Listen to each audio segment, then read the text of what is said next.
Hi, this is Dr. Gregory Sadler. I'm a professor of philosophy and the president and founder of an educational consulting company called Reason.io, where we put philosophy into practice. I've studied and taught philosophy for over 20 years, and I find that many people run into difficulties reading classic philosophical texts. Sometimes it's the way things are said or how the text is structured. But the concepts themselves are not always that complicated, and that's where I come in. To help students and lifelong learners, I've been producing longer lecture videos and posting them to YouTube. Many viewers say they find them useful. What you're currently watching is part of a new series of shorter videos, each of them focused on one core concept from an important philosophical text. I hope you find it useful as well. In his work, Fear and Trembling, Søren Kierkegaard will make a set of scattered remarks that occur early on, midway through, and at the very end of his work. And they have to do with a very important topic, one that not only is found in his works as a whole, but also in other existentialist thinkers and other philosophical attitudes and perspectives. And it has to do with several different ideas that are coming together. One is what he's calling the present generation. And of course, he's talking about a generation that's long since dead, including himself. But what he's telling us applies to us in the present and would seem to apply to any generations yet to come. And then it also has to do with the work of the Spirit. And if the word spirit is turning you off here because you think it's a little too theological, think mind. Think heart. Think what makes us distinctively human, and we'll get into that in just a moment. And I thought it would be good to begin by looking at a very short passage in which Kierkegaard is talking about the figure of Abraham, so somebody who's long, long ago passed away, but who is the main figure, the hero, if you like, of Fear and Trembling. And he asks, what is the value of going to the trouble of remembering that past which cannot become a present? Now, what does this mean in terms of Abraham? We can remember his past. We can, largely get this from the Genesis story in which Abraham actually occupies a significant portion of that biblical text.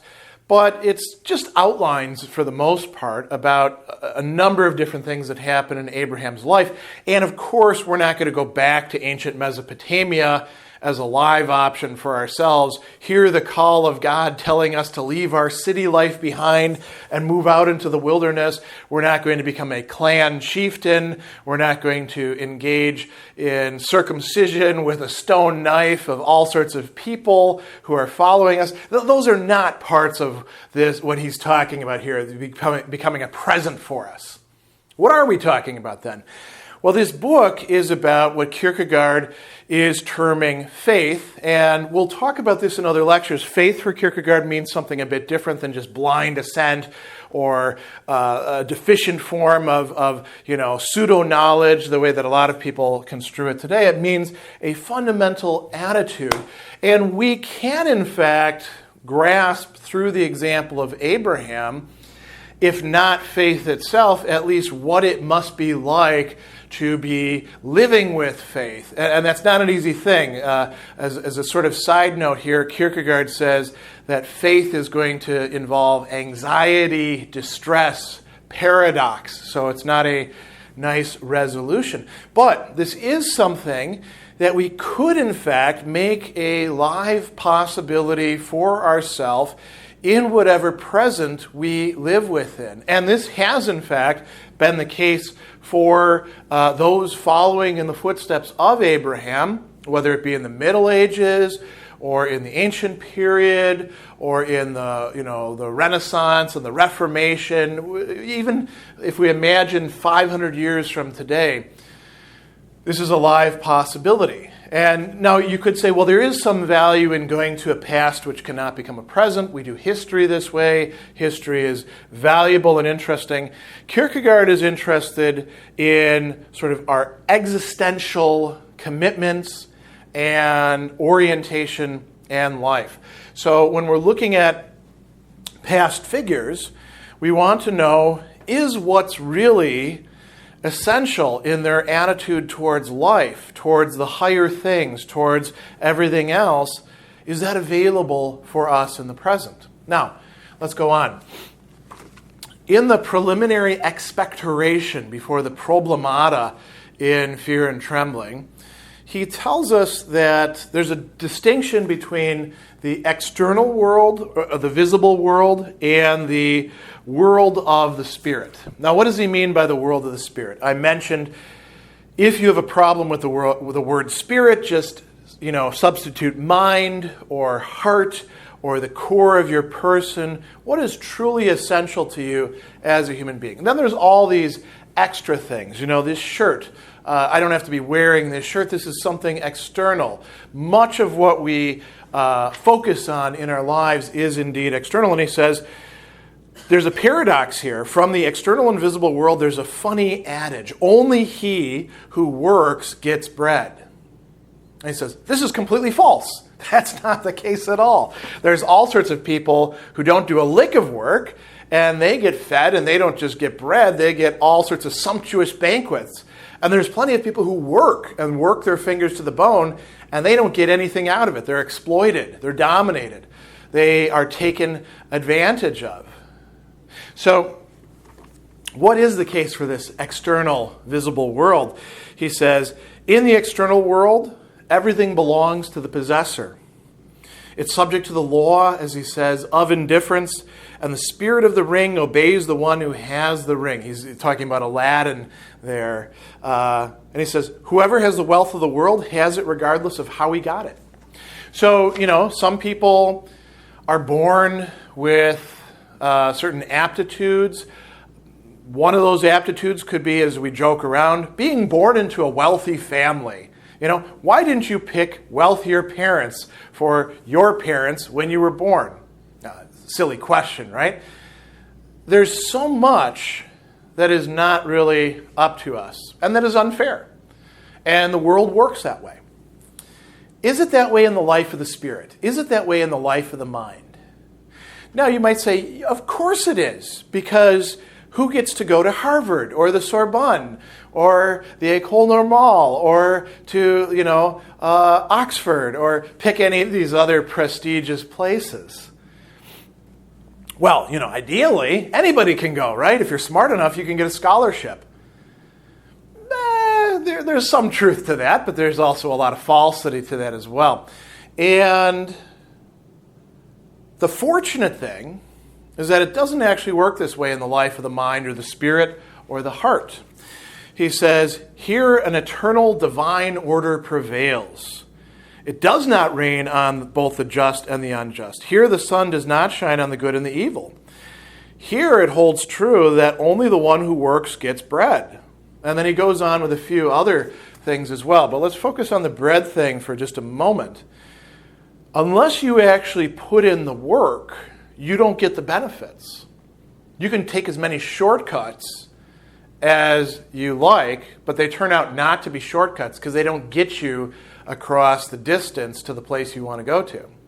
If you want to understand Kierkegaard, this video or a lecture or any other thing can be extremely useful for you.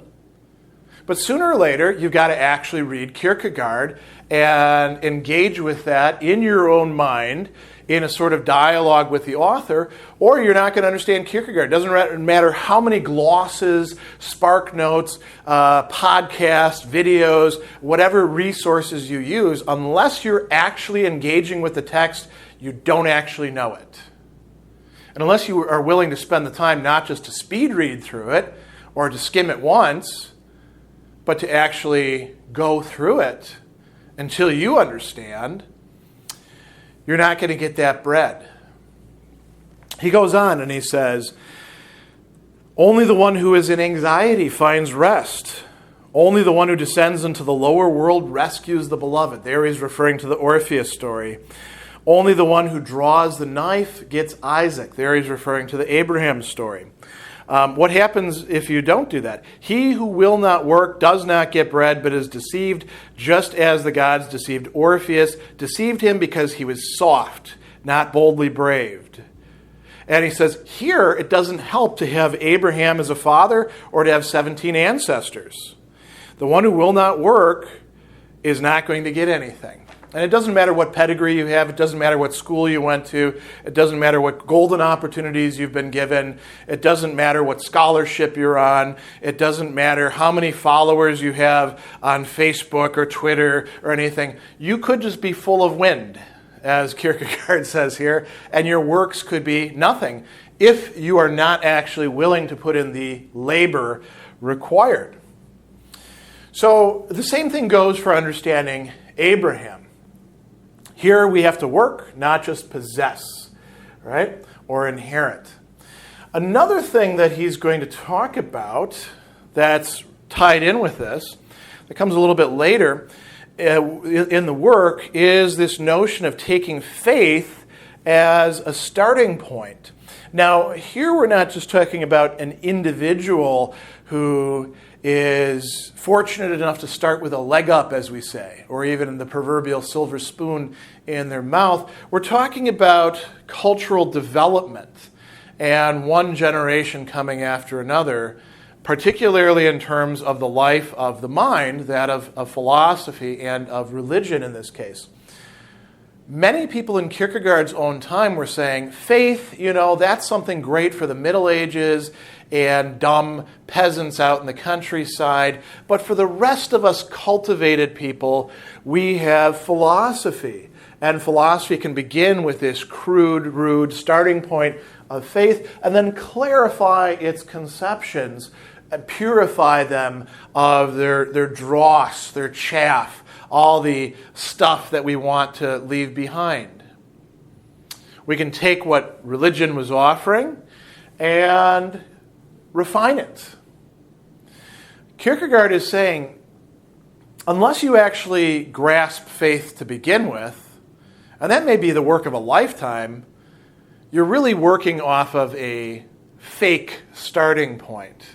You don't actually understand what you're proceeding from. And we see so many people like this. Again, to use the example of our contemporary media, just because you read a Wikipedia article on something or a Spark Notes or watch a video or watch a documentary does not mean that you actually understand what it is that you're talking about with the sort of thoroughness that would be required for you to transcend it, to go beyond it, to make progress towards something else. And there may be many things where we have to experience it existentially, throwing ourselves into it, or we really can't talk about it competently. So one key challenge for our age, getting past this illusion of taking faith as a starting point rather than something that we're trying to understand and proceed to. The last thing that I want to bring up in this set of issues that's also connected with it is this problem that he discusses in the epilogue, the problem of intergenerational learning. And he says, what can generations learn from each other? It's a wonderful passage. He says, whatever one generation learns from another, no generation learns the essentially human from a previous one. In this respect, each generation begins primitively. And we'll come back to that in a moment, because we need to make a very important distinction here. If we say no generation learns anything from the previous generation, they have to completely begin from point A and move on. Well, that's nonsense, because the whole of human culture is passing on from one generation to the next, an inheritance that we can take up and do something with. The fact that we have books in the first place. That Kierkegaard, who's been dead over a century, is available and accessible to us here in these books, is an example of that. Kierkegaard himself wrote in Danish. This is an English translation. Somebody else, the Hongs, took up his work and provided it for us. The technology that you're contacting me at a distance through at this very moment, whether it be video or podcast or blog or whatever it happens to be, is part of that as well. Generations do provide something else to the following generation that they can pick up and use. The key difference here is when it comes to what Kierkegaard has said is essentially human. So let's look at this passage a little bit more. He says, each generation begins primitively, has no other task other than what each previous generation had, nor does it advance further insofar as the previous generations did not betray the task and deceive themselves. So he uses the example of love. All of us have to learn what it means experientially to love. Does that mean that we can't benefit from the advice of older people? Does that mean that we can't look back to Aristotle and read his classic treatise on friendship in Nicomachean Ethics, books 8 and 9, and benefit from that as well? No, it doesn't mean that, but it also means that we ourselves, as each generation, have to figure these things out for ourselves, have to orient ourselves within them, and there's no possible substitute for that. So he goes on and he says, the essentially human is passion. In passion, he says, one generation perfectly understands another and understands itself. And this is where he brings up love, but he also tells us the highest passion is faith. And so we cannot learn faith just by getting ourselves a textbook or purchasing a course or listening to lectures. We have to work at it. We have to appropriate it. We have to take ownership of it ourselves. And this is, in fact, you might say, a creative process. And he says, here, no generation begins at any other point than where the previous one did. Each generation begins all over again. The next generation advances no further than the previous one, if that one was actually faithful to its task and didn't leave the generation coming after them high and dry. So, what does this mean for us? Again, we, at any given moment in time, have this work ahead of us. If we want to understand what is essentially human, we have to do the work involved in that. We can't just have somebody else do that work for us, and we can't get a leg up on how to do it by belonging to a privileged class or going to the right school or any of these other shortcuts that people have for all the other things in life. And we have a task as a generation to, you might say, pass the ball, but it's a ball that we have to remake as we do it. Now that's the bad news. Nobody can do the work for us. What's the good news? None of us are behind.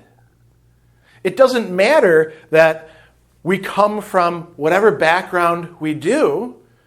All of us have the possibility of tapping into the same essentially human as any other person, whether they have social prestige, whether they be rich, whether they speak the right language, whether they have the right ethnicity. None of those things matter as far as the life of the Spirit is concerned.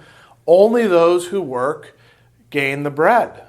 Only those who experience and do the work involved in that experience and making sense of it derive the knowledge or at least the passion that is involved.